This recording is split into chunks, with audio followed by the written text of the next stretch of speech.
नमस्कार, आप देख रहे हैं मुद्दा और मैं हूं आपके साथ चंद्रशेखर। बीजेपी सरकार के धर्मांतरण विरोधी कानून और कृषि उपज विपणन समिति अधिनियम में किए गए संशोधनों को कर्नाटक की कांग्रेस सरकार रद्द करने जा रही है।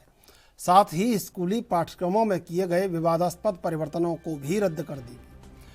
कानून और संसदीय मामलों के मंत्री एच.के. पाटिल ने कहा कि कर्नाटक धर्म की स्वतंत्रता के अधिकार का संरक्षण अधिनियम में किए गए बदलाव 5 जुलाई से शुरू होने वाले राज्य विधानसभा के अगले सत्र में निरस्त कर दिए जाएंगे। कानून से कांग्रेस में काफ़ी आक्रोश था, जिसने इसे संविधान विरोधी और अल्पसंख्यक समूह विरोधी कहा था। मंत्रिमंडल ने सभी विद्यालयों और कॉलेजों में प्रतिदिन संविधान की प्रस्तावना के पाठ को अनिवार्य बनाने का फैसला किया है। कैबिनेट की बैठक में यह भी फैसला किया गया कि समाज सुधारक सावित्रीबाई फुले, इंदिरा गांधी को लिखे गए नेहरू के पत्रों और डॉक्टर B.R. अम्बेडकर पर कविता को पाठ्यक्रम में शामिल किया जाएगा और बीजेपी की पिछली सरकार द्वारा किए गए परिवर्तनों को हटाया जाएगा।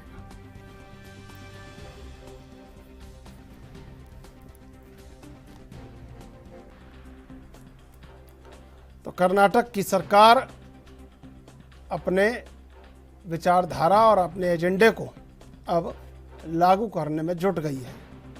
ऐसे में बड़ा सवाल ये भी कि क्या विकास के एजेंडे से दूर वोट बैंक को बढ़ाने का और आगामी चुनावों में वोट को अपनी तरफ आकर्षित करने का क्या सबसे बड़ा जरिया यही है, या विकास की नीतियों पर आगे बढ़ना है? क्योंकि सियासत में वही सब हो रहा है जो मुद्दतों से जारी है और जनता को जिससे कोई खास लेना देना नहीं। ऐसे विषयों पर सियासत एक दूसरे को आईना दिखाने का काम कर रही है, लेकिन वो जो होना है ज़मीनी स्तर पर वो कहीं दूर दराज तक नज़र नहीं आता। ऐसे में जनता सिर्फ इस उम्मीद में रहती है कि आने वाले समय में जो सियासी दल सत्ता में सिरमौर बनकर उभरे हैं वो उनके हक में फैसला लेंगे। लेकिन अभी आने वाले समय में चुनाव है और चुनाव से पहले संदेश देना बेहद जरूरी, और संदेश ये भी देना जरूरी कि कांग्रेस कर्नाटक में पे टू सीएम और 40% करप्शन के जो आरोप थे उसके साथ सत्ता में आई, बीजेपी के ऊपर आरोप लगाए। लेकिन अब धर्मांतरण विरोधी कानून हो या किताबों से हेडगेवार और सावरकर के पाठ हटाने की बात हो, सबसे बड़ा सवाल ये कि क्या कांग्रेस को यह भी प्रतिबद्धता नहीं दिखानी चाहिए कि जो भ्रष्टाचार के आरोप बीजेपी सरकार पर लगाए थे उनके दोषियों को भी अब सरेआम करे।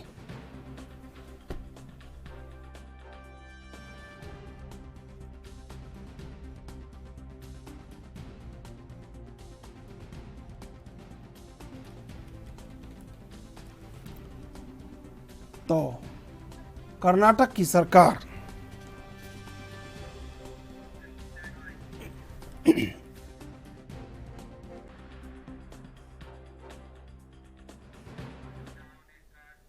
इसी मुद्दे पर चर्चा करेंगे। 3 मेहमान हमारे साथ मौजूद हैं।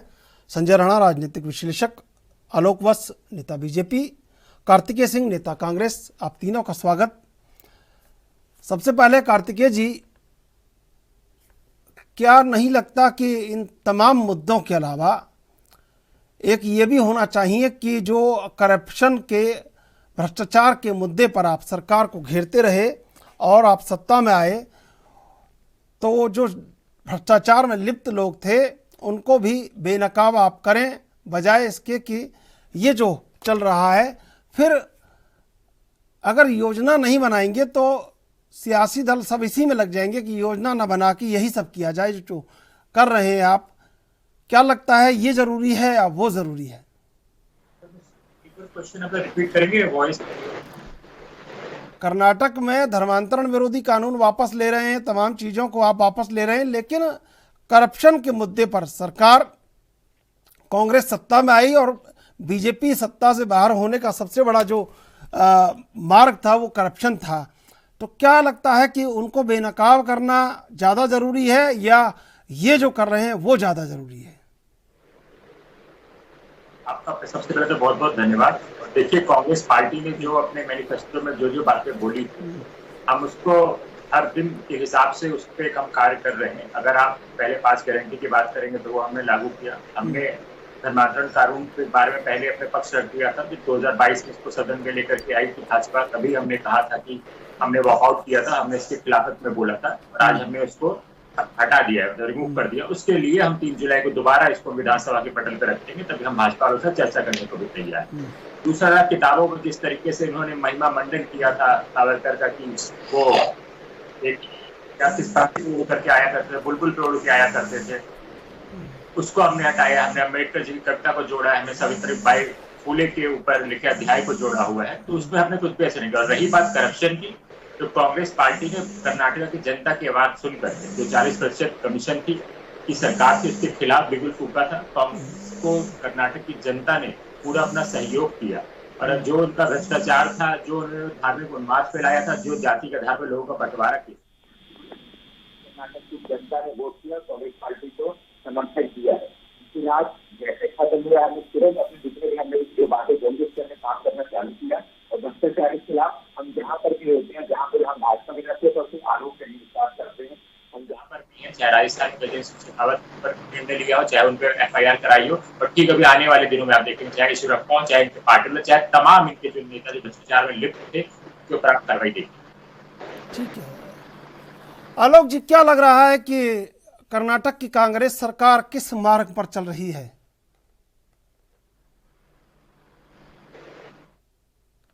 आलोक जी, आवाज आ रही है आपको मेरी? आ रही है। क्या लग रहा है कर्नाटक की कांग्रेस सरकार किस ओर जा रही है? कांग्रेस ने जिस मुद्दे को बनाया और जो मुद्दा इनका वहां लोगों के बीच में एक तरीके से चल गया, वो था 40% कमीशन वाला मामला। उस पर तो ये कुछ बोल नहीं रहे हैं, उस पर ये कोई कार्रवाई नहीं कर रहे हैं, उस पर इनका किसी तरीके का कोई रोल नहीं सामने आ रहा है। इसका मतलब है कि वो झूठ का पुलिंदा था जो इन्होंने जनता के सामने रखा और जनता ने उसको मान लिया। अब रही बात कि किताबों में फेरबदल की जो ये कर रहे हैं, तो उसमें वीर सावरकर के को पाठ्यक्रम से हटाना ये ठीक बात नहीं लग रही है। वीर सावरकर का एक बहुत बड़ा योगदान था, जितनी यातनाएं उन्होंने झेली थी वो सबके सामने प्रदर्शित है, और उस जैसे महान स्वतंत्रता सेनानी को अगर ये पाठ्यक्रम से बाहर कर रहे हैं तो ये मुझे अनुचित लग रहा है। ठीक है, उसमें और लोगों को जोड़ना चाहते तो जोड़ देते, लेकिन उनको पाठ्यक्रम से बाहर करना ये राष्ट्र हित में ठीक नहीं है। एक ऐसे बड़े योद्धा को जिसने इतनी यातनाएं झेली और उनको आप इस तरीके से बाहर कर रहे हैं, ये थोड़ा सा ठीक नहीं लग रहा। संजय जी, क्या लग रहा है कि ऐतिहासिक चरित्रों को इधर से उधर करना, क्षेत्रवाद, तुष्टीकरण और जातिपात, क्या यही सियासत जो मुद्दतों से कर रही है वही सियासत करती रहेगी? जनता की अपेक्षाएं विकास को लेकर हैं, जनता की अपेक्षाएं उन्नति को लेकर हैं, वो सब चीज़ें धराशायी हो जाती हैं जब सियासत में जो भी दल आता है वो इसी तरह के जो संकीर्ण मार्ग हैं उन्हीं पर चला करता है। कोई बड़े विचारधारा या योजनाओं पर चलने की बात नहीं होती। नमस्कार टू माय फेलो पैनलिस्ट। देखिए, ऐसा है कि जब हम बात करते हैं इस देश की राजनीति की और देश के स्वतंत्रता सेनानियों की, तो हमें जितने भी स्वतंत्रता सेनानी हो, हजारों लोगों ने इस देश के लिए अपनी जाने दी है और अपने लाइफ को सेक्रीफाइस किया, चाहे सावरकर जी हो, चाहे नेहरू जी हो, चाहे गांधी जी हो, चाहे भगत सिंह हो, चाहे चंद्रशेखर आजाद हो। अनगिनत नाम है जिनके नाम हम शायद आज जिनके 50 नाम एक स्वर में नहीं ले सकते हैं। सबका सम्मान करना चाहिए, वो कोई भी किसी के नाम को ऐड करना और निकालना आपकी मर्जी हो सकती है, लेकिन किसी को कम आंकना बड़ा दुखद हो जाता है। अगर कोई बोलता है सावरकर जी ने देश के लिए कोई सेक्रीफाइस नहीं किया, वो एक ऐसे व्यक्ति थे जिनको 2 उम्र कैद मिली थी और किसी को 2 उम्र कैद नहीं मिली थी। ये बताइए कि आप अम्बेडकर जी को आज क्यों ऐड कर रहे हो? अम्बेडकर जी तो हमारे लिए ऐसे ही एक धरोहर है। धरोहर के रूप में उन्होंने कानून का जो पूरा कानून बना है देश में, उसके रचयिता है। तो रचयिता को तो रखना ही चाहिए था। रहा आप इंदिरा गांधी जी को भी रख सकते, लेकिन हम ये प्रश्न पूछते हैं कि इंदिरा गांधी, राजीव गांधी और नेहरू के अलावा क्या देश में कोई क्रांतिकारी नहीं है? देखिए, मैं बेबाक होकर तरीके से अपनी बातों को रखा हूँ। आपको रखना है, किसी को भी रखिए, लेकिन उसका अपमान करने का किसी भी स्वतंत्रता सेनानी का, चाहे वो 1% भी इस देश के लिए एक बूंद की खून भी अगर दिया बूंद, तो उसका भी सम्मान करना चाहिए। उसका अगर अनादर करते हैं तो इसका मतलब कहीं ना कहीं आपके देश की भावना से काम कर रहे हैं। आपने बहुत महत्वपूर्ण प्रश्न हमारे मित्र से पूछा कि भ्रष्टाचार, किस भ्रष्टाचार की आप बात कर रहे हैं? 40% का भ्रष्टाचार है वो एक, मैं तो भैया वकील हूँ, वकीलों की तरह बात करता हूँ। एक व्यक्ति के ऊपर लगा था, उस व्यक्ति को कोर्ट में बुलाया गया तो व्यक्ति भाग गया था। देखिए, ये कुछ चीजें ऐसी होती है जो नैरेटिव फिट की जाती है। कहीं ना कहीं हमें लगता है भारतीय जनता पार्टी उस चीजों को आर्टिकुलेट करके जनता तक पहुंचाने में सफल नहीं हो पाई। लेकिन जो भी योजनाएं हमारे मित्र ने बोली कि 5 की 5 योजनाएं हमने ला दी है, लेकिन उन्होंने 2 रुपए 89 पैसे जो इलेक्ट्रिसिटी का चार्ज बढ़ा दिया है, 2 रुपए 89 पैसा 50% है नेशनल एवरेज का। आप बता रहे नेशनल एवरेज क्या होता है? नेशनल एवरेज का 50% है। अगर आप 50% कॉस्ट बढ़ा देते हैं तो इसका मतलब मैन्युफैक्चरिंग कॉस्ट बढ़ जाएगी, प्रोडक्ट कॉस्ट बढ़ जाएगा, हर चीज बढ़ जाएगा। अगर प्रोडक्शन मैन्युफैक्चरिंग कॉस्ट बढ़ती है तो कहीं ना कहीं उसका इम्पैक्ट सेल्स पे भी आता है। महंगी चीज को लोग नहीं खरीदेंगे, तो क्या होगा कि जॉब कट होगी तो अनएम्प्लॉयमेंट होगा, अनएम्प्लॉयमेंट होगी तो भुखमरी फैलेगी तो अराजकता फैलेगी। देखिए, एक चीज से कितनी चीजें जुड़ी होती है। ठीक, आपको ना बहुत लंबे चीजों को कोई भी चीज बनानी है तो दूरगामी परिणाम देखना चाहिए, दूरगामी स्ट्रेटेजी होनी चाहिए। लेकिन आपने बोला 200 यूनिट देंगे, बहुत अच्छी बात है, लेकिन क्या 200 यूनिट क्या आलोक वर्ष जी को चाहिए या संजय राणा को वहाँ पे चाहिए या हमारे कांग्रेस के मित्र उनको चाहिए? नहीं चाहिए। जो 200 यूनिट उनको दीजिए जो बेचारे बिल्कुल जरूरत है, इनको जो गरीब है। हम कहते हैं उनको फ्री पानी दीजिए, हम कहते हैं फ्री इलेक्ट्रिसिटी दीजिए, हम कहते हैं फ्री एजुकेशन क्यों नहीं देते? आप इस पर चर्चा नहीं कर सकते। देखिए, देश का दुर्भाग्य ये है कि हम जो राजनीतिक दल है एक दूसरे को देश की भावना से काम करने से आपको मतभेद हो सकते हैं, आपके विचारों को मतभेद हो सकते हैं, लेकिन आपका सिर्फ टारगेट जनता का सेवा होना चाहिए, इस देश का विकास होना चाहिए, प्रदेश का विकास होना चाहिए, ना कि किसी पार्टी को टारगेट करना, ना कि किसी व्यक्ति को टारगेट करना। तो देश में आजकल ये जो अराजकता फैली हुई है, इसको कहते हैं मेंटल अराजकता। जो मानसिक तौर पे हम इतने कमजोर हो चुके हैं कि आज इस टीवी डिबेट में आप ये बताइए, हमारे कांग्रेस मित्र से पूछा जाए क्या इंदिरा गांधी जी क्या समझदार नहीं थी जिन्होंने ड्राफ्ट टिकट जारी किया? जो हमारे बड़े बड़े नेता जो देश के लिए सेक्रीफाइस किए हैं, क्या वो क्या मूर्ख थे? वो भी बहुत सम्मानित थे, बहुत नेताओं से ज्यादा ताकतवर थे। इनसे बोल दीजिए कि नेहरू कभी बात करेंगे कि उन्होंने माफी मांगा थी, इनको इतिहास में पता अगर मैं सुनने पे बैठूंगा तो नेहरू जी के पिताजी ने भी माफी मांगी थी। किससे? हम जो के जमाने से, मैं लेटर दिखाऊंगा 15 दिन जेल में थे। तो अगर हम इतिहास में जाएंगे तो देखिए, गड़े मुर्दे अगर हम उठाते हैं तो बदबू बहुत दूर तक फैलती है। गड़े मुर्दे उठाएंगे तो गंदगी बड़ी दूर तक फैलती है और सीटें सब पे आते हैं। हमें सकारात्मक राजनीति करनी चाहिए। आपको किसी को ऐड करना है, ऐड करिए, इंदिरा जी को ऐड कीजिए, बहुत महान नेता थे देश की, लेकिन किसी को कम आंक करके, किसी की लकीर छोटी करके अपनी लकीर को बड़ा करने वाले को हम महान नहीं मानते। अपनी लकीर को बड़ा कर लीजिए। आप इतने बड़े बन जाइए कि आपके आगे मोदी जी के जो भी जी है सब छोटे पड़ जाए और आपका व्यक्तित्व इतना बड़ा बन जाए कि देश आपका सम्मान करने लगे और देश आपके प्रति समर्पण की भावना रखने लगे। उसको सम्मान बोलते हैं। जैसे हमारे महात्मा गांधी हुआ करते, जैसे हमारे नेहरू जी हुआ करते, जैसे हमारे सावरकर जी हुआ करते थे, या जितने भी स्वतंत्रता सेनानी हो, जो भी व्यक्ति को कहते एक बूंद भी दिया, मैं सिर्फ बोलता हूँ एक बूंद, उसका भी हमें देश में सम्मान करना चाहिए। अगर हम आज 5 लोग बैठ के बातें कर रहे हैं, 4 लोग, सबका सेक्रीफाइस है, तभी हमें शांतिपूर्वक इस देश में बैठ करके बातें कर रहे हैं और चर्चा कर रहे हैं और निर्भीक होकर अपनी बातों को रख रहे हैं। कार्तिकेय सिंह जी, संजय राणा ने जो कहा कितना इत्तेफाक रखते हैं, एक इस बात से महज एक सवाल, मैं छोटी सी बात उनकी आपसे पूछ रहा हूं कि ऐतिहासिक चरित्रों को और जो स्वतंत्रता संग्राम के चरित्र थे, जो चेहरे थे, उनकी शहादत को कम करके आंकना। आप बेशक किसी को जोड़िए, बेशक कितनी भी चीज़ें शुमार कीजिए, लेकिन किसी को काटना, किसी को कम करके आंकना, आपको लगता है कि ये जायज़ है? आपको लगता है ये बिल्कुल तुकबंदी है? आपको लगता है कि इससे आपका प्रभाव, आपका जो आकार, आपका जो व्यापकता है और ज़्यादा बढ़ेगी? लगता है आपको कहीं? मुझे उतना ही, मैं उम्मीद करूंगा उतना ही समय देंगे जितना संजय राणा जी को दिया था। तो जितने उन्होंने सवाल उठाए मैं उसको सारे के जवाब दे देता हूँ। मुझे नहीं पता इन्होंने कर्नाटक के बारे में कितना पढ़ा है। कर्नाटक में अम्बेडकर जी की जो कविता है उसके अध्याय को जोड़ा गया, ना कि पूरे अम्बेडकर जी के चरित्र के बारे में। 6वीं से 12वीं तक में अम्बेडकर जी के बच्चे को जानता है कि ड्राफ्टिंग कमेटी किसी अम्बेडकर साहब के ही द्वारा बनाए गए संविधान की प्रस्तावना को हर प्रत्येक ऑफिस में सरकार लगवा रही है कर्नाटक में। प्रत्येक कार्तिकेय जी, मैं समय दूंगा, पढ़ा जाएगा। कार्तिकेय जी एक बार मैं समय दूंगा, एक बार सुन लीजिए। आप युवा हैं और आपको सम्मान करना चाहिए उन लोगों का। आप कह रहे हैं पढ़ा या नहीं पढ़ा है, हो सकता है कि आप अपने प्रभाव को बढ़ा रहे हैं, बढ़ाइए, लेकिन सम्मान कीजिए वो सब लोग जो गेस्ट यहाँ बैठते हैं, विश्लेषक, वो अपना अपना तजुर्बा लेके आते हैं। तो मैं आपसे ये आपत्ति दर्ज करा रहा हूँ संजय राणा के लिए जो आप कह रहे हैं। आप निश्चित रूप से अपने प्रभाव को, कार्तिकेय सिंह के नाम को खूब बड़ा कीजिए, लेकिन थोड़ा सा ये हमें अच्छा नहीं होता कि हम एक दूसरे का सम्मान करें। बहुत विनम्र आग्रह मेरा जी। नहीं, आपकी बात का बहुत बहुत सम्मान है। सारे मेरे वरिष्ठ हैं यहाँ पे, आलू मेरे बड़े भाई की तरह मेरे साथ आदमी 100 से भी ज्यादा डिबेट बस जी।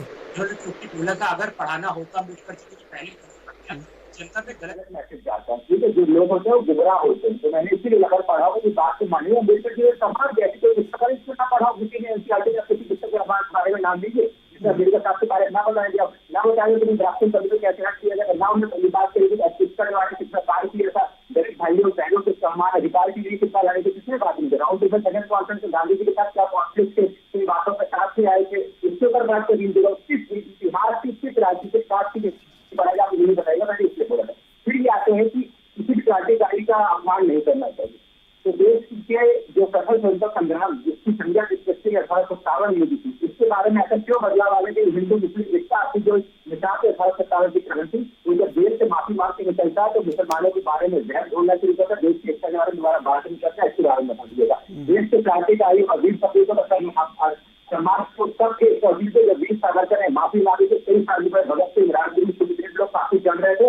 आरएसएस से लेकर के वीर सावरकर जिन्होंने वीरता की संज्ञा उन्होंने एक लेटर के अंग्रेजों को नहीं लिखा था। इसके बारे में लगातार 1947 तक आप देश की जो जेल में जितने थे वहां से निकलने के बाद आप मुझे एक लेटर बता दिए सावरकर का, जहाँ पर उन्होंने देश के क्रांतिकारियों के बारे में, उनकी वीर गाथाओं के बारे में कुछ बोला हो, देश के असहयोग आंदोलन, भारत छोड़ो आंदोलन में जाकर के साथ दिया हो, यहाँ तक इनकी जानकारी के लिए, जनता की जानकारी की बता दी। भारत छोड़ो आंदोलन में जिस समय कांग्रेस के साथ सभी का देश लगा हुआ था, लोग अपनी चाहते दे रहे थे, उस समय सावरकर ने कहा था और हिंदू महासभा ने कहा था कि हमें विश्व में अंग्रेजों के चुनाव में भर्ती होना चाहिए। इन्हें तो जो बाहर के जवान अभी आईएमए बना रखी थी, उस तक भी लोगों को जाने से रोका था, ये कहा था। और अगर यही कहा है मुझे भी बताना चाहिए सावरकर तो सेवाश्रम बोर्ड की क्या राय थी, सावरकर जो महात्मा गांधी जी की क्या राय थी, सावरकर जो भगत सिंह के पिताजी की क्या राय थी, ये भी बताना चाहिए देश की जनता को। तो कार्तिकेय जी सुभाष चंद्र बोस के नाम से इसीलिए बचते होंगे कि वो उन्होंने जापान में जाके सेना बना रहे थे, वो आजाद हिंद बाहर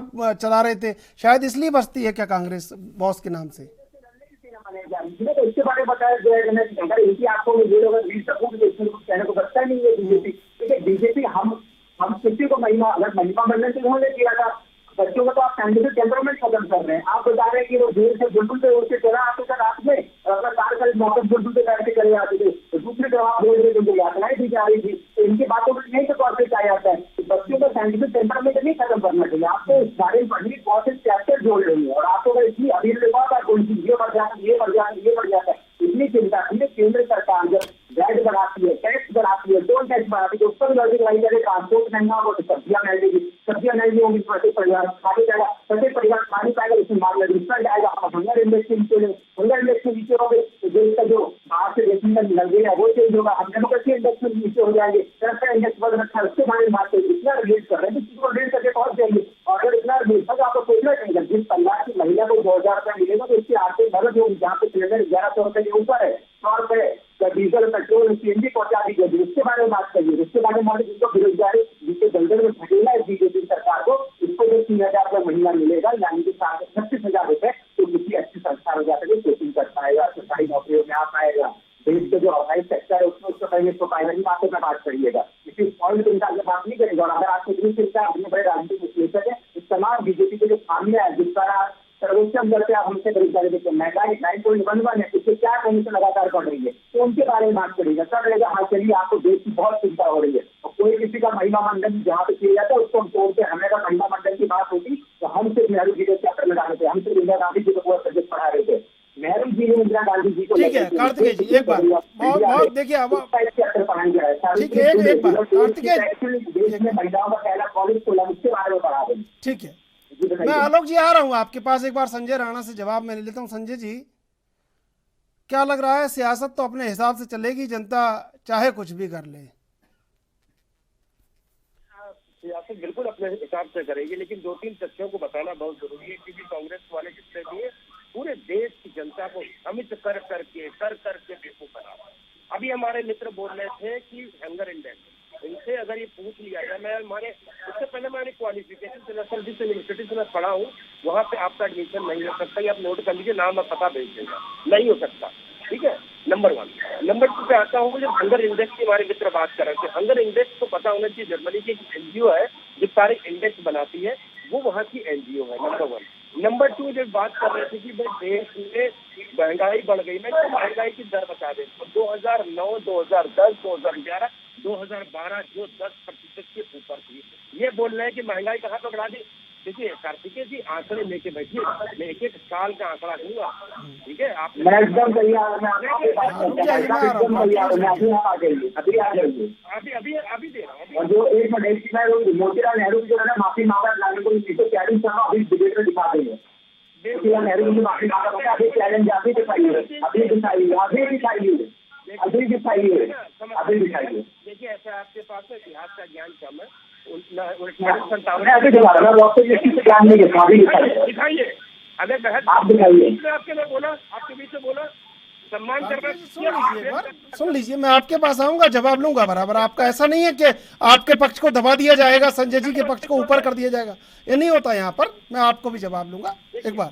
देखिए फिर महंगाई की हमारे मित्र ने बहुत अच्छी बात की, जो महंगाई बहुत बढ़ गई है, महंगाई बढ़ गई। भाई साहब, ये जब यूपीए की सरकार यूपीए 1 बनी थी, पेट्रोल का प्राइस तकरीबन 34 रुपए था। जब यूपीए सरकार छोड़ के गई थी 72 रुपए था। मालूम है इन्फ्लेशन कितना हुआ? 75%। अब मैं इनको बोलते बेरोजगारी की दर बढ़ गई। बेरोजगारी 1991 से लेकर के 2020 तक का मैं देता हूँ 5.68 से लेकर के 5.90 थी। तो कभी भी इन्फ्लेशन बढ़ा, महंगा ये जो होती है, अनएम्प्लॉयमेंट नहीं बढ़ी है। हाँ, जब ये बाबू जी की सरकार थी 7 के आसपास पहुंच गई थी बेरोजगारी दर। तो महंगाई भी आप चर्चा करें। मैं एक चीज छोटी सी दिखाता हूँ आपको, जो भी मैं पढ़ रहा था, क्योंकि चक्कर क्या ना, यूएस हमको लोन देता था। पढ़िए फाइनेंशियल टाइम्स का 1973 का, यूएस लोन देता था क्या? गेहूँ। ये आपकी सरकार का मान्यवर, तो जरा अपने आईने में जरा झांक के देख लीजिएगा। और ये बोलते हैं, ये भी आजकल चल रहा है ट्रेंड में, और 20 सेकंड में मित्रवर्ग खत्म कर रहा हूँ। ये बोल रहे हैं कि कर्ज देश पे बढ़ गया है। मैं बता दूं, आपके जमाने में 214 बिलियन का कर्ज था, तो 21.2% का। आज 19 बिलियन का कर्ज है, लेकिन उसका जीडीपी की रेशियो पता कितना है? 19.1% है। और सबसे ज्यादा अगर दुनिया में किसी के ऊपर है तो आपके यूएस के ऊपर है, जहाँ पे आपके नेता जाकर के भीख मांगते प्रजातंत्र की, वहाँ पे 31 ट्रिलियन डॉलर का कर्ज है, जो 121% जीडीपी का रेशियो है। ये समझ लीजिए। और एक छोटा सा फाइनेंस आपको देता हूँ। जब देश आजाद हुआ था, जब आपके हमारे प्रधानमंत्री जो गुलाब फूल लगा के घूमते थे, तो प्रति अगर विदेश में आदमी $100 कमाता था, तो हमारा जो कंट्रीब्यूशन था उस जमाने 18 सेंट यानी पैसे से पैसा का। और 1960 आते आते 1% हो गया। और 1974 में जानते क्या कर दिया? आपकी आदरणीय जिसको बोलते जो इकोनॉमिक्स के रचयिता है, उन्होंने क्या कानून लाया था? 2 साल तक का पैसा जमा करोगे 25,000 रुपये 1,000 रुपये प्लस 4% टैक्स, और 75,000 कमाई है तो 3,500 रुपये प्लस 8% टैक्स। आप वो पैसा आप निकाल नहीं सकते थे, और उस पर ब्याज डालते कितना मिलता मान्यवर? ब्याज जो बैंक आज देती है वो ब्याज। अगर ये मोदी ऐसा कानून ला दे तो आप यहाँ तक त्राहीमाम मंगा दोगे, हम और आप दोनों का त्राहीमाम मर लेंगे, लेकिन हम उस पर नहीं देखेंगे। समस्या क्या है कि अपनी लकीर तो बड़ा करने की किसी भी नेता में क्षमता नहीं है। अब दूसरे की लकीर कर दे। सावरकर जी पे आरोप लगा दिया, 1887 का जैसे क्रांति के बारे में पढ़ा है आप? बहुत मुसलमानों को बड़ा सेक्रीफाइस किया है। अब्दुल कलाम जो आपके प्रथम वो थे एजुकेशन मिनिस्टर थे, मौलाना साहब, वो किसके खिलाफत आंदोलन से जुड़े हुए थे? आपका जो 1916 में किसके साथ आपके साथ एग्रीमेंट हुआ था पता है? आपका मुस्लिम लीग के साथ एग्रीमेंट किया था। 1990 में आपने खिलाफत मूवमेंट के साथ एग्रीमेंट किया था। गांधी जी ने क्या गलत नहीं किया था? तो आपको अपने इतिहास जानने की जरूरत है। 1931 के बाद कोई बड़ा आंदोलन नहीं हुआ था। गांधी जी ये भी चाहते थे कि हिंदुस्तान की फौज अंग्रेजों के साथ जाकर के वर्ल्ड वॉर में लड़े। क्यों लड़े भाई? तो आप जरा नीतियों को समझिए, चीजों को अगर भ्रमित मत करिए कि देश में बड़ा ही कांग्रेस आएगी तो बड़ा झटका। देश को डुबाने वाली भी कांग्रेस है, तो देश को अगर आप बोलते बनाने वाली है, तो देश को डुबाने वाली भी है। ये मत बोलिएगा कभी भी कि कांग्रेस ने सब कुछ अच्छा किया है और हमने पढ़ा लिखा नहीं है। ये बताइए 1990 ये यहाँ पे बड़े वक्त जी बैठे 1990-2000 की किताबें एनसीईआरटी को उठाते रहिए। पहले गांधी जी हुआ करते थे, दूसरे नेहरू जी हुआ करते थे, तीसरा इंदिरा गांधी होते थे, चौथा राजीव गांधी होते थे। उसके बाद कौन सा क्रांतिकारी था? आधे पेज में राणा प्रताप, आधे पेज में भगत सिंह खत्म हो जाते थे। उसके बाद महिमा मंडल होती थी, Akbar the great, Aurangzeb the great. तो भैया किताबें पढ़ दो, एनसीईआरटी की आप ही की है। 90 को उठाओ, 2000 तक की सारी किताब उठा के देख लो, आपको पता ही जाएगा इतिहास आपका क्या और आप क्या करते थे। ठीक है कार्तिकेय जी, एक बार रुक जाइए, एक बार आलोक जी से मेरे को जवाब लेने दीजिए, क्योंकि क्रम बराबर चलने दीजिए, फिर ऐसा होगा ना कि आप ही जवाब देंगे बार बार। आलोक जी, क्या लग रहा है किताबों के अध्याय सियासी हो गए और इनको सियासी न होके ईमानदार होना चाहिए था, ये देश की जरूरत थी और शायद इस पर जोर दिया जाना चाहिए, लेकिन पहले नहीं दिया गया तो अब दे दिया जाए? देखिए सुशील जी, हम जिस मुद्दे पे आए थे हम उससे काफी हट के दूसरे चीजों पर चले गए।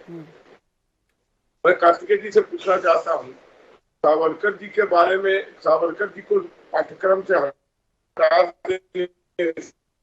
उनका कद बोना, किस काला पानी की सजा उन्होंने झेली, क्या कांग्रेस का कोई भी लीडर 2 दिन भी उस सजा को झेलने की काबिलियत रखता है?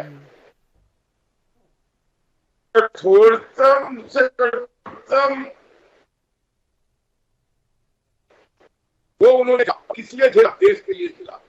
और सही बोला है राणा जी ने, मोतीलाल नेहरू ने भी माफीनामा दायर किया था। और रही बात ये इन्फ्लेशन की और महंगाई की बात कर रहे हैं, 2004 से 2014 तक इनकी सरकार थी, उस समय इन्फ्लेशन 11.8 था, और 2014 से अब तक मोदी जी के राज में कोरोना और वैश्विक 5.5 से 6 से ऊपर नहीं जाने दिया। तेल के दाम की ये बार बार दुहाई देते हैं और नगाड़ा पीटते हैं, तो मैं इनको बता दूं कि कांग्रेस द्वारा लाई गई ऑयल बॉन्ड पॉलिसी के तहत ये महंगाई, उसका पेमेंट अब आके करना पड़ रहा है विथ इंटरेस्ट। जो इन्होंने ऑयल बॉन्ड जारी करके तेलों की कीमतों को कम रखने का काम किया था, अब उसकी पेमेंट विथ इंटरेस्ट आ गई है, जो मोदी सरकार को करना पड़ रहा है। इसके कारण भी तेल के दामों में इजाफा हुआ है। और वैश्विक स्थिति क्या है इसका ज्ञान शायद कार्तिकेय जी को जरूर होगा कि जितने भी बड़े मुल्क हैं, चाहे अमेरिका हो, इंग्लैंड हो, फ्रांस हो, जर्मनी हो, वहाँ डबल डिजिट में महंगाई दर है और यहाँ पर 6% पे बांध के रखा हुआ है। तो ये बताएं कि महंगाई इनके समय ज्यादा थी या महंगाई मोदी जी के समय में ज्यादा है? इसके बावजूद देश प्रगति कर रहा है। वर्ल्ड बैंक, IMF का रिपोर्ट है कि अभी के स्थिति में India is the fastest growing economy in the world, और अगर इसी रफ्तार से ये बढ़ते रहे तो 5 ट्रिलियन इकोनॉमी का नहीं, 7.5 ट्रिलियन इकोनॉमी का सपना भी ये साकार कर देंगे। क्या ये भी रिपोर्ट झूठ है? बताएं। कि क्या ये भी रिपोर्ट झूठ है? कार्तिकेय जी का जवाब सुन लीजिए। कार्तिकेय जी, तो राणा साहब ही शुरू कर देता हूँ, निजाम चंद्र दे रहे हैं। तो राणा साहब ने आपने बताया कि कुछ डायरेक्ट में पढ़ा, उसमें एडमिशन नहीं मिलेगा। पहले मैं सोचा था कि विद्यालय भाई जहाँ मुझे एडमिशन नहीं मिलेगा, थोड़ी बहुत क्वालिफिकेशन मेरी, मैं उसके बारे में बताना नहीं चाह रहा हूँ, लेकिन जब इनका मैंने ज्ञान सुना तब मैंने कहा कि मुझे उस विश्वविद्यालय में बिल्कुल भी एडमिशन नहीं चाहिए, ना मैं अपने आगे वाले जनरेशन। पेट्रोल डीजल की बात करी थी, तो राणा साहब से पूछेगा कि वर्तमान में जो क्रूड ऑयल की प्रति बैरल आय है वो कितनी है, उस समय पे कितनी थी, तो वो बता देंगे। उस समय मुझे लगता है 150 प्रति बैरल थी और $150 प्रति बैरल थी, और इसमें वर्तमान में 60-70 प्रति बैरल होगी, तो उसके हिसाब से बता देंगे। जब 150 बैरल के पास लगभग पहुंचती है तब भाई आप क्या कहते हैं 100 रुपए पे ले आते, तब हम 70 रुपए देते हैं, और जब 100 रुपए पेट्रोल डीजल देते हैं। उन्होंने बात करी कि ऋण के बारे में बात करी, 70 करोड़ का ऋण उस समय था, इस समय 155 लाख। प्रति व्यक्ति पे कितना ऋण बढ़ा है? $619 बिलियन सर। कांग्रेस का लेटेस्ट में $619 बिलियन। अभी तो आप कहते हैं, जब आप बोल रहे हैं मैंने सही आंकड़े दो, कांग्रेस के आंकड़े नहीं, सही आंकड़े दो। $619 बिलियन, सही आंकड़े दो। आंकड़े अभी आप डिबेट में आपको 2 चैलेंज दे दिए। चलिए, पहला चैलेंज आपने किया नहीं कि मोतीलाल नेहरू जी ने अंग्रेजों से माफी कब मांगी थी, उनको कब पेंशन। अब मैं समझ में आ गया। आपका ज्ञान बहुत कम है।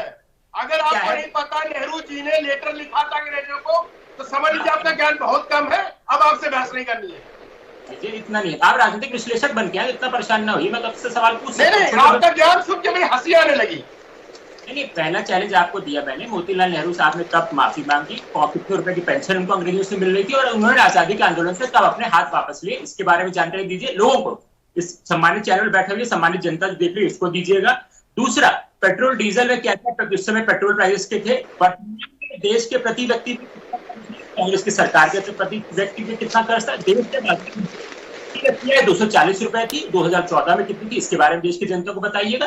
32 अधिकतम आयु थी, 32 वर्ष तक देश की जनता की पाती थी। वर्तमान जब 2014 में कांग्रेस की सरकार गई तब कितनी आयु हो गई थी, कितनी इंडस्ट्रीज उस समय थी, कितनी इंडस्ट्रीज इस समय है, कितनी पब्लिक सेक्टर अंडरटेकिंग 1947 के बाद बनाई थी 2014 तक। 2014 अब आप एक बार सुनिए कार्तिकेय जी एक बार सुनिए, कार्तिकेय जी एक बार सुनिए भाई, सुनिए। आपने 3 बड़े सवाल किए हैं, इनके जवाब एक बार ले लीजिए। और संजय जी, मैं आपसे अनुरोध करूंगा, बड़ा सिलसिलेवार जवाब दे दीजिए विस्तार से एक बार कार्तिकेय जी,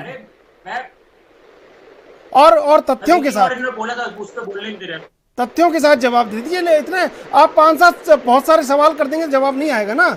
आपने 3 बड़े सवाल किए, जवाब ले लीजिए। अरे उन्होंने इतनी सारी बातें बोली थी, आप सारी पूछने दीजिए, मैं तो हर फैक्ट चलिए पूछिए भाई, पूछिए भाई, पूछिए। उन्होंने शिक्षा के बारे में फिर उन्होंने शिक्षा के बारे में बात करी कि शिक्षा फ्री कर देनी चाहिए। अगर आप 2010 के कानून संशोधन की बात करेंगे, एक अमेंडमेंट लाया एक्ट टू एजुकेशन, उसके अंदर वो फ्री में शिक्षा है। आप जितने स्कूल में पढ़ते हैं सारे में फ्री शिक्षा है। स्कूल कॉलेज के अंदर फ्री शिक्षा का प्रावधान कर रखा है, राइट टू एजुकेशन। उसके बारे में राणा साहब बता देंगे। ऑयल बॉन्ड के बारे में आलोक बस मेरे बड़े भाई हैं, उन्होंने बोला ऑयल बॉन्ड क्यों लिया गया था। ऑयल बॉन्ड तब लिया गया आसमान छू गए उस समय। ऑयल बॉन्ड का मतलब क्या होता है कि एक स्पेसिफिक टाइम पे आप कहते हैं कि हम इस लागत के साथ हम आपसे ले रहे हैं और हमको बात देंगे, वो बॉन्ड होता है। वो लगभग 1.5 करोड़ का था। उसके बाद अगर आप सिर्फ 2018 से 2021 में, या फिर मैं सिर्फ और सिर्फ कोरोना काल की बात करूं, 8 लाख वहाँ 3 लाख करोड़, वहाँ 8 लाख।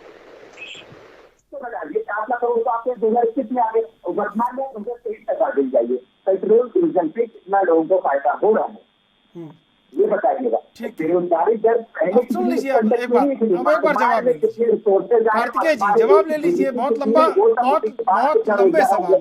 लंबे सवाल हो, जवाब ले लीजिए। संजय जी जी, अभी महंगाई की ये बात कर रहे थे, अनएम्प्लॉयमेंट की, जाके डेटा देख लीजिए। 90 पहला माफी वाला डेटा पूछा है, फिर मैंने बच्चे को पूछा है, भाई साहब सुन लीजिए ना। मैं आपको संजय जी मोतीलाल नेहरू से शुरू करके जवाब दे दीजिए। मोतीलाल ने लेकर नहीं लिखा था अंग्रेजों को। जिंदगी में डिबेट नहीं करूंगा, आपका इतिहास नहीं पता, इसलिए तो बताइए, बीच में बोलिए। अरे दिखाइए, मत करिएगा, कोई शौक नहीं। ऐसे लोगों को ऐसा भी ऐसे लोगों को डॉक्यूमेंट भी चाहिए जो कि आइडिया लेकर ना। आप सुनेंगे नहीं तो पता नहीं चलेगा। सुन लीजिए, पता नहीं चलेगा ना संजय जी। दुख इस बात का है कि कांग्रेस भेजती है। जैसे राहुल गांधी बेरोजगार उसी के नेता है ना, वैसे आप इतिहास बिल्कुल जीरो है। ऐसे राजनीतिक विश्लेषक जो 4 के सांसद को एक तरीके टिप्पणी कर रहे हो, उनका राजनीतिक विश्लेषक जो आगे लगाते हैं, उनके बारे में व्यक्ति की मानसिकता काम करे। एमएसी से हार गए, कोर्ट ने उनको भगा दिया, उनकी सांसद आगे तो जाएगी बात नहीं की नरेंद्र मोदी दो जगह का चुनाव के लड़े का 2014 सेकंड हार जाएंगे बनारस से बड़ोदरा से। ये बताइए मान्यवर, मैंने जो पूछा है उसकी बातों का इधर उधर नहीं होने दूंगा। माफीनामा दिखाओ आप, सच्चे तो मीटर दिखाओ आप, बेरोजगारी करके तुलना करो आप। सभी निकाल के दे दूंगा, पीसीआर को भेज दूंगा। पीसीआर से बोलिए मोतीलाल नेहरू ने माफी मांगी थी अंग्रेजों से अपने बेटे के लिए 1970। पर व्हाट्सएप का ध्यान देना, तो आपको चैलेंज कर रहा हूँ, वीडियो चला देंगे, वो आप लाके दिखा दो। समस्या क्या, आपके पास नॉलेज बड़ा? अरे लाके आप दिखा दो, अरे मैं लाके आप दिखा दो।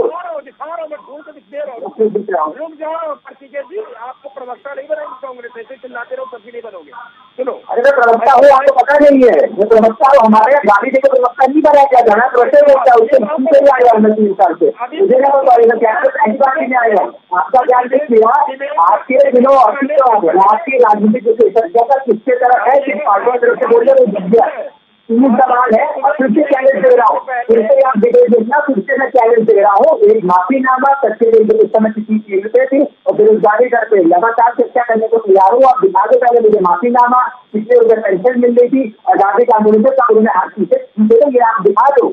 बताओ चैलेंज देगा। महंगाई चाहता हूँ सर, ये बताइए अभी महंगाई। अरे बिल्कुल, आपने 4 तक से पूछे ना, 4 का आंसर दे रहा हूँ।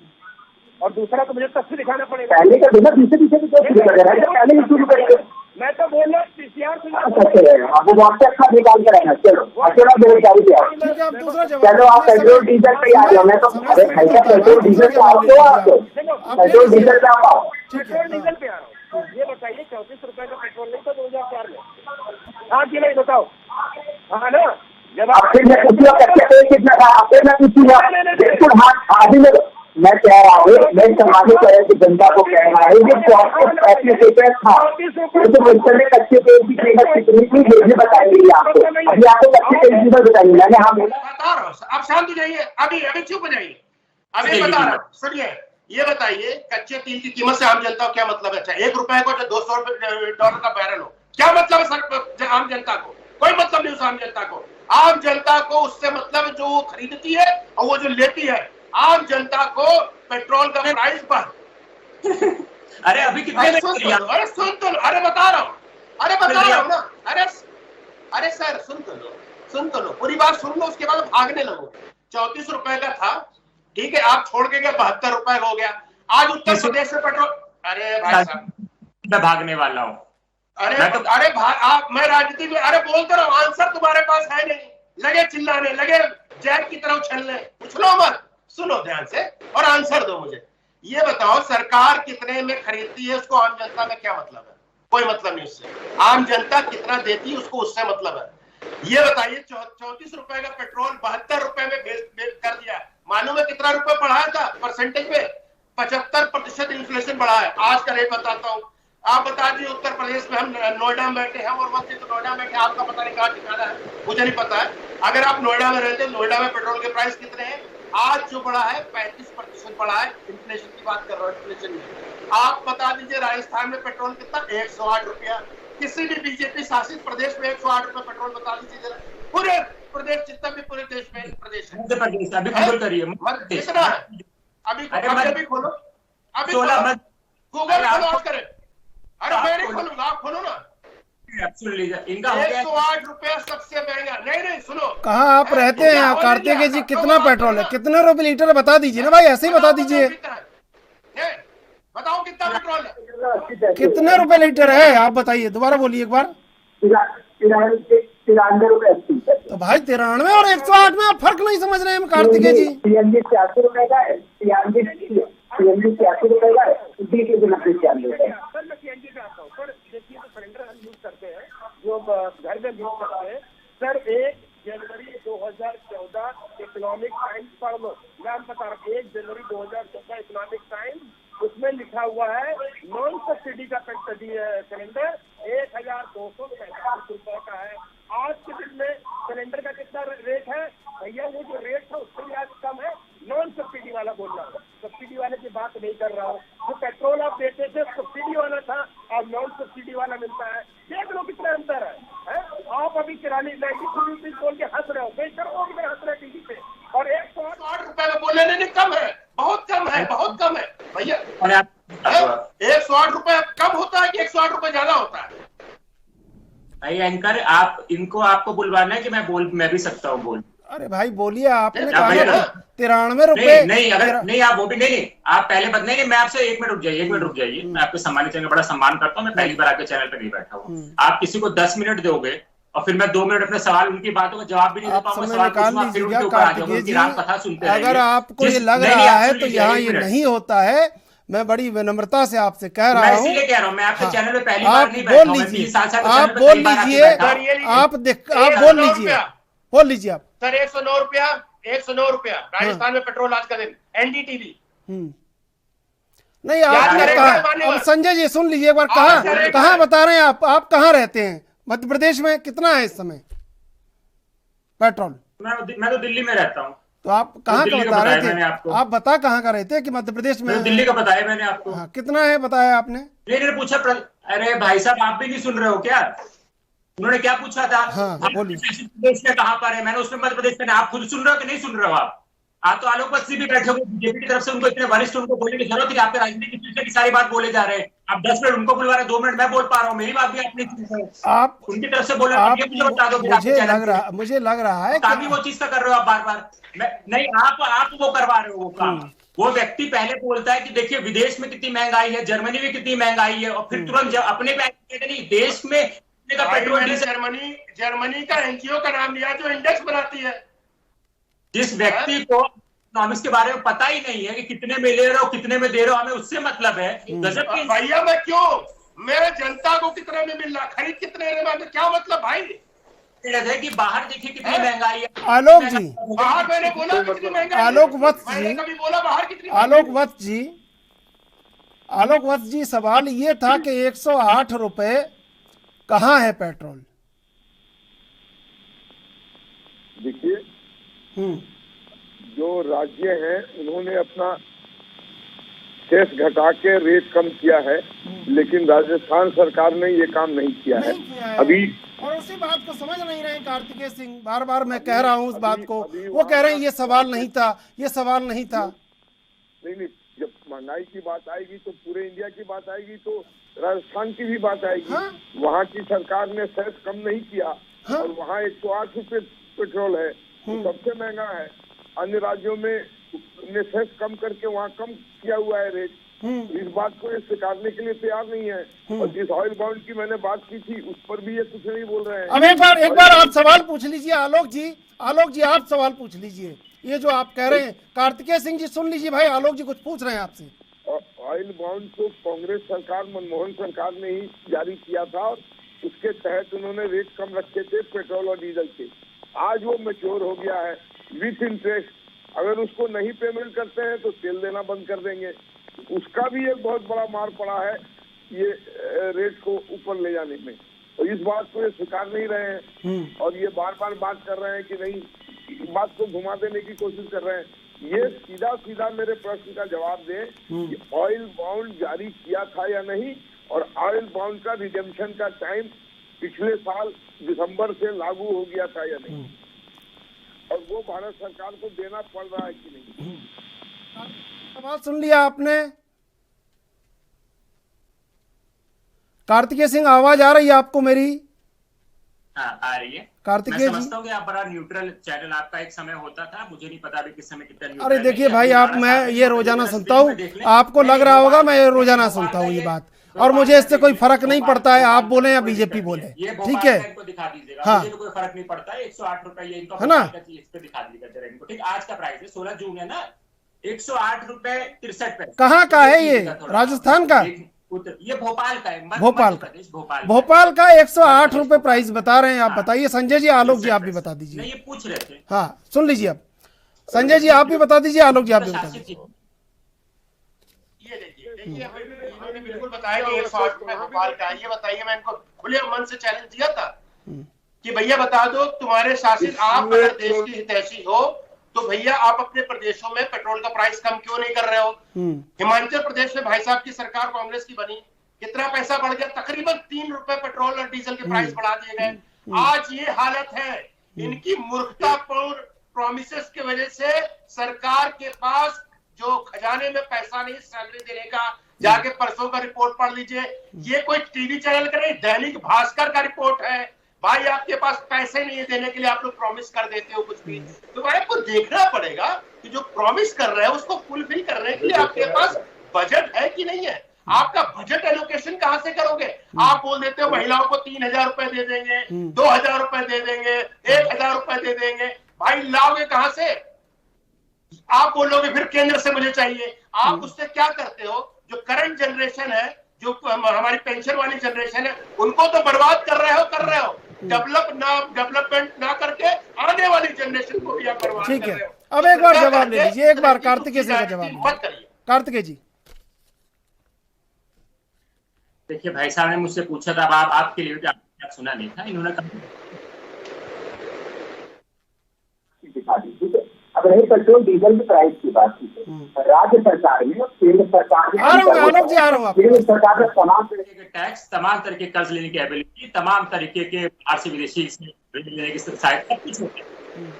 केंद्र सरकार कितने में कच्चा तेल ले रही होती है, उस पर कितना अपना टैक्सेस को कम कर रही थी, ठीक उसी तरीके से प्रभाव अन्य क्षेत्रों में पड़ता है। जैसे हिमाचल का नाम लिया, हिमाचल एक पहाड़ी राज्य है, उसके अपने संसाधन उस तरीके से कम है, क्योंकि हमने जनता को राहत पहुंचाने के लिए कार्य कर रखे थे, तो उसके हिसाब से अपने हर प्रदेश की जनता को फ्री होता। हमें तो प्रदेश ने, हमें केंद्र पे कहा था केंद्र कितने कम दामों पे लेकर के आगे प्रदेश को दे रही है, और प्रदेश में जो अन्य कंपनी है वो कितनी ज्ञान नहीं होगा, उसी तरीके की वैसी बातें करता कार्तिकेय जी, सुन लीजिए,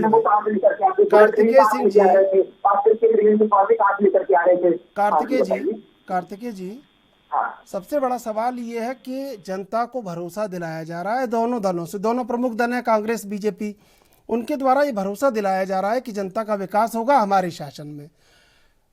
सबसे बड़ा सवाल जनता का यही है कि भाई आपके शासन में विकास कैसे होगा, और जब कर्नाटक में अब सरकार आई है और इस तरह की नीतियां, आप क्षेत्रवाद या जात पात की बात हो रही है, या आप किताबों के अध्याय हटा रहे हैं, कल को शहरों के नाम बदले जाएंगे, तो बात वहीं की वहीं आ जाती है। इसलिए मैं आपसे सवाल पूछ रहा हूं कि विकास के मुद्दे पर चर्चा कब होगी। आप मुझे जवाब देने दीजिए। दीजिए, जवाब दे सकता हूं? हाँ दीजिए भाई। तो अब जहाँ जाके सरकार है ना वहाँ बाकी बात है। छत्तीसगढ़ में 150 आपका स्कूल, स्कूल खोलेंगे, इसका अंग्रेजी में कहना होती 27,000 सरकारी स्कूल, 27,000 छात्र, मैं स्कूलों की बात कर रहा हूँ। आप अगर ऐसे राजस्थान में जाएंगे तो किसी व्यक्ति को ये सरकार की ड्यूटी होती है, संविधान पढ़ेंगे, समझेंगे तो समझ लेंगे ये अधिकार होता है। रही बात हिमाचल की, स्टेट के जो व्यापारी होते हैं, सबसे ज्यादा तेज होता है वह तेज का उत्पादन सबसे ज्यादा होता है हिमाचल स्टेट के व्यापारियों को स्वयं ये सुनिश्चित करना है कि उनको अपने रेट, कितने रेट पे आपको मंडी में अपने को व्यापार करना है। जहाँ पर इससे सारी जरूरत है कि हटाइए, अपने हिसाब से तेल लेते थे, उस पर अपने अकॉर्डिंग भेजा जाता था। ये हो गया कर्नाटका में जो 2,000 रुपए किसी महिला को दिए जा रहे हैं, जैसे किसी का जाति या धर्म नहीं पूछा जा रहा है। कर्नाटका में जो बेरोजगार रहे हैं उनको 3,000 रुपए हम दे रहे हैं 3 साल तक, ताकि वो किसी अच्छी संस्था में पढ़ पाए या किसी बेरोजगार कर पाए। तो इसलिए हिंदू मुसलमान नहीं देखा जाता है। जिस मनरेगा को अगर मैं उदाहरण देकर आपसे बात कर लूँ तो 100 रुपये के हिसाब से 10,000 रुपये दिए जाते थे प्रत्येक जिसके पास रोजगार के साधन नहीं है। गाँवों में सबसे अगर आप ये जो उदाहरण दे रहे थे, यूएन ने central of Indian economy MNREGA कहा था, जिसको मेरे विकास कार्य के लिए गाली दे रहे थे। 2014 के बाद खासकर कोरोना काल में सबसे ज्यादा उसी मनरेगा का इस्तेमाल इनको करना पड़ा था। इसी मनरेगा को अर्बन लेवल पे लाने वाला जो पहला राज्य देश का बना है, तो राजस्थान बना हुआ है। हम तो उन्हीं मुद्दों पर बात कर रहे हैं। हम तो भाई घर पे जाते हैं, ना चुनाव से पहले ना चुनाव के बाद, ना तो हम धार्मिक नारे लगवाते हैं। और इसको इतनी चिंता हो रही जो रामदेव विश्लेषक थे 2014 के वादे थे, और वो 2022 में पूछ लीजिए किसानों की आय दोगुनी कितनी पहुंच गई है। प्रत्येक घर में नल था, कहाँ तक पहुंच गया, प्रत्येक घर में बिजली थी, कहाँ तक पहुंच गई, प्रत्येक घर में आवास योजना थी, कहाँ तक पहुंच गई, देश की इकोनॉमी कहाँ पर है। देश की लोग ये बता रहे हैं, किसी बड़ी स्थिति पड़ेगी या फिर उससे भाई मैं नहीं जाता ऐसा। ठीक है संजय जी, संजय जी अब ये संजय जी मैं अब देखिए ठीक है, अब संजय जी ये बताइए, देखिए जनता की अपेक्षाएं तो विकास को लेकर है, चाहे कोई भी सियासी दल हो, और उसकी अपेक्षाएं पूरा होना आवश्यक है। बिल्कुल, देखिए अक्सर विकास जब हम बात करते हैं तो इंफ्रास्ट्रक्चर का बहुत बड़ा रोल हो जाता है किसी भी देश की इकोनॉमी को बढ़ाने के लिए। आप अगर हम रोड का जो जाल बिछा हुआ देश में, जो पहले कितना था हम बता देते हैं, 1,48,000 किलोमीटर था, आज है 3,48,000 किलोमीटर। अब जब ये बात करते हैं कि भैया हमने तो स्वास्थ्य के लिए बहुत कुछ किया, तो तकरीबन 55 लाख आयुष्मान भारत के साथ लोग जुड़े हुए हैं, उसमें 55 करोड़ लोग जुड़े हुए और 5 करोड़ लोग उसमें से लाभ ले चुके हैं। तकरीबन 11 करोड़ टॉयलेट बन चुके हैं जो कभी बने नहीं थे। आप ये देख लीजिए उज्ज्वला योजना में कितने लोग जुड़े हुए आपको पता होगा। तो देखिए, और जहां तक इकोनॉमी की बात हो रही जो बहुत महत्वपूर्ण हो जाता है किसी भी देश की डेवलपमेंट के लिए, तो आज हमारी इकोनॉमी जो IMF और वर्ल्ड बैंक बोलता है हमारी फास्टेस्ट ग्रोइंग इकोनॉमी है 7.2%। हमसे पीछे चाइना और बाकी सारी कंट्रीज है जिनका ये नाम लेते हैं। ये बता दीजिए इनकी इकोनॉमी 2047 से लेकर के 2014 तक का आंकड़ा दे दीजिए कितने प्रतिशत थी। और और एक चीज आज मैं महत्वपूर्ण आपके टीवी के माध्यम से बोलना चाहता हूँ, क्योंकि बहुत बुरा पहले हुआ मनमोहन सिंह जी के बारे में बोला जाता है इकोनॉमी के जनक है। इकोनॉमी के जनक नहीं थे, आपको याद होगा 1991 में चंद्रशेखर जी की सरकार थी, और चंद्रशेखर जी की सरकार में हमारी आर्थिक स्थिति बहुत बुरी हो चुकी थी। फॉरेन रिजर्व सिर्फ 15 दिन का था और हमें $7 बिलियन का कर्ज लेना था। तब तक नरसिम्हा राव और माननीय मनमोहन सिंह उसमें मंत्री आ गए थे। 7 बिलियन का कर्ज लेने के लिए IMF के जो टर्म्स एंड कंडीशन थे सेम एज इज, एक कॉमा और फुल स्टॉप भी चेंज किए बगैर साइन किए गए थे। जो भी रिफॉर्म हुआ है जाके देख ले, मैं चैलेंज करता हूँ जाके देख ले, जो भी रिफॉर्म हुआ है वो IMF के द्वारा किया गया, ना कि माननीय परम पूज्य आदरणीय मनमोहन सिंह द्वारा। मनमोहन सिंह ने ही 1974 में वो जो बॉन्ड वाली बात आई थी 2 साल तक पैसा रखने वाली, उनके ही जमाने में आया था। तो आप जरा जाके अपने बारे में पढ़ लीजिए। 1% का ग्रोथ रेट था 1974 में। भैया जाके 2009 का ग्रोथ देख लीजिए, GDP का कितना था, और आज 7.2 है। हम किस नंबर की इकोनॉमी है पता बताने की जरूरत नहीं। आप कर्ज की बात कर रहे थे, बड़ी अच्छी बात बोली कि देश में कर्ज बढ़ गया, नंबर के हिसाब से तो जरूर बढ़ गया है भाई। पहले कितना था 240 बिलियन डॉलर, और उसका GDP पे रेशियो कितना था 31.2%। आज है 619 बिलियन डॉलर। सुनिए, अगर नंबर में देखेंगे 619 बिलियन डॉलर, लेकिन GDP का रेशियो कितना 19.1। क्या होता है कि अगर आपकी कमाई, इकोनॉमिक्स पता नहीं आपको आती होगी, हमें जरूर उम्मीद है, अगर आपकी कमाई 1 रुपया है, कर्जा ज्यादा है तो परसेंटेज ज्यादा होता है। कमाई अगर बढ़ गई है तो कर्जा उतना ही है तो परसेंटेज गिर जाता है। तो मान्यवर हमें इससे ना करिए, यहाँ पे सारे जो 3 पैनलिस्ट बैठे हुए हैं, इंक्लूडिंग आप, सभी लोग ज्ञानी व्यक्ति है। देश की सेवा करिए, जनता की सेवा करिए, और आपका जो एक तरफा एजेंडा चल रहा है पुष्टिकरण का, उससे हटिए, देश की जनता के बारे में बात कीजिए। आप बोलते हैं धार्मिक नारे नहीं लगाते हैं। मां नर्मदा की पूजा कौन कर रहा था? जाके प्रियंका गांधी कर रही थी या संजय राणा कर रहे थे? वहां पे ना करते। कौन बोल रहा था आपको मंदिर में पूजा करने के लिए? आप जाके दंडवत हो जाते हैं। आपके राहुल गांधी जमीन पर मंदिरों में बाहर जाके बोलते हैं कि भारतीय जनता पार्टी हिंदुओं की तुष्टीकरण की राजनीति करती है। तो भैया ऐसा है, एक चेहरा रखो। अगर आप सेकुलर बनना चाहते हो तो सेकुलर रहो। बाबा साहब भीमराव अम्बेडकर ने कभी सेकुलर शब्द नहीं जोड़ा था। आपने अपनी राजनीतिक महत्वाकांक्षा की वजह से इस शब्द को जोड़ा है। आपने अपनी राजनीतिक महत्वाकांक्षा की वजह से आपने 1972 में मुस्लिम पर्सनल लॉ जोड़ा, जिसकी वजह से आज हमें यूनिफॉर्म सिविल कोड की बात करनी पड़ रही है। तो आपके किए गए बुरे कामों को उजागर करना, अगर आप इससे कुछ गलतियां हुई उसको ठीक कीजिए और अच्छा काम जनता के लिए कीजिए। हम तो आपको बधाई देते हैं, कर्नाटका में अच्छा है, लेकिन आप अगर ये ₹2.89 बिजली का प्राइस बढ़ा करके आपने अराजकता की तरफ कदम बढ़ाया है, जिससे अनएम्प्लॉयमेंट बढ़ेगा, प्रोडक्शन कॉस्ट बढ़ेगा, डिमांड कम होगी और सप्लाई भी कम होगी। डिमांड सप्लाई पे सब पे इम्पैक्ट होता है। ये समझने की जरूरत है मानवर। थोड़ा सा अगर जनता के लिए फिक्र कर ले तो ज्यादा खुशी होगी, rather than doing politics for only one community। ठीक है, संक्षेप में जवाब दे दीजिए कार्तिकेय जी, फिर कहेंगे आप जवाब नहीं लिया, छोटा सा जवाब दे दीजिए। देखिए, इनकी सच्चाई कैसे खुलती है, चलो ये राजनीतिक विश्लेषक मान लेते हैं। इंफ्रास्ट्रक्चर की बात करी, अब इंफ्रास्ट्रक्चर में अगर ये बहुत आपको ज्ञान दे दिया, मुझे नहीं पता कहाँ से कौन सा व्हाट्सएप पर पढ़ के चले आते हैं।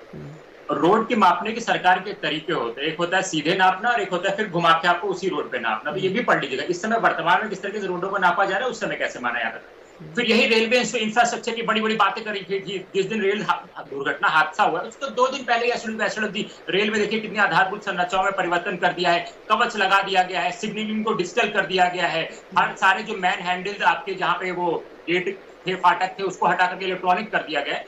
नतीजा आपके सामने, ना कोई चैनल, ना इनके जैसे राजनीतिक विश्लेषक सवाल पूछने वाले हैं कि जो आधारभूत संरचनाओं के बारे में बात करते, जो अंधाधुंध आपने रेलवे के फेयर बढ़ा रखे थे, उसके बाद भी 300 लोगों की जान, तो सरकारी आंकड़े हो सकते हैं 1000 तक है, कितने लोग अभी तक अपने परिवार की लाशें भी नहीं मिली है। उसके बारे में अगर इनको थोड़ी सी चेतना होती, थोड़ी सी संवेदना होती, तो उसके बारे में बात करते। ऐसे रेलवे ऐसे क्या कहते हैं। ठीक है, अब समय समाप्त हो रहा है, समय समाप्त हो रहा है। संजय जी एक लाइन में बता दीजिए, एक लाइन में। देखिए, जब हम बात करते हैं, रेलवे की बात कर रहे थे और ये एयरपोर्ट की बात करते हैं, तो देश की आजादी से लेकर के 2014 तक आप देख लीजिए तकरीबन 67 एयरपोर्ट हुआ करते थे, सिर्फ 67 एयरपोर्ट पूरे देश में। ठीक है, समय समाप्त हो रहा है। आलोक जी, कार्तिकेय जी, संजय जी, आप तीनों को धन्यवाद डिबेट में जुड़ने के लिए। कहीं ना कहीं जनता की अपेक्षाएं हैं कि बजाय तुष्टीकरण या क्षेत्रवाद या जातिपात के, सरकारें जब गठित हों और जनता की अपेक्षा पर सरकारें खरी उतरने का प्रयास करें और विकास के एजेंडे पर बात करें। लेकिन ये शायद अभी मुमकिन नहीं है, क्योंकि अभी सियासत लगातार जारी है और आने वाले समय में चुनाव है। तो चुनाव को देखते हुए राजनीतिक दल ये देख रहे हैं कि कहां से कितना ज़्यादा फायदा हो सकता है। बहरहाल देश विदेश की ताज़ा तरीन खबरों के लिए आप देखते रहिए ANB न्यूज़।